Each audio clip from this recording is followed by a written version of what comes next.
শ্রীমদ্ ভগবদ্গীতা দ্বিতীয় অধ্যায় সাংখ্যযোগ শ্লোক 46 থেকে 49।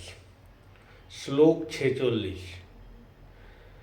যাবান অর্থ উৎপানে সর্বত সম্প্লুতোদকে তাবান সর্বেষু বেদেষু ব্রাহ্মণস্য বিজানত।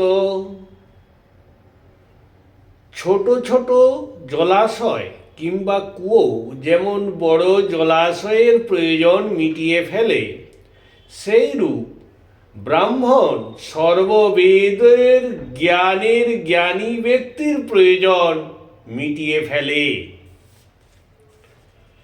শ্লোক 47। কর্মণ্যেবাধিকারস্তে মা ফলেষু কদাচন মা কর্মফল হেতুর্ভুর্মা তে সঙ্গহস্ত কর্মাণি। তোমার কর্মেই অধিকার আছে, কখনো যেন কর্মফলে অধিকার না হয়। তুমি কর্মফলাকাঙ্ক্ষী হইয়া কোনো কর্ম করিও না।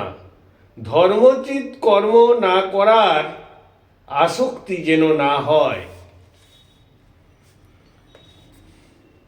শ্লোক 48। যোগস্থু কুরু কর্মাণি সঙ্গত্যক্ত ধনঞ্জয় সিদ্ধা সিদ্ধো সমভূতা সমত্তং যোগ উচ্যতে। হে ধনঞ্জয়, ফল কামনা পরিত্যাগ পূর্বক যোগস্থ হইয়া সিদ্ধি ও অসিদ্ধিতে অর্থাৎ জয় পরাজয়ে সমজ্ঞান করিয়া কর্ম সকল সম্পাদন করো। যেহেতু জয় পরাজয়কে সমজ্ঞান করাই যোগ বলিয়া কথিত হয়। শ্লোক 49।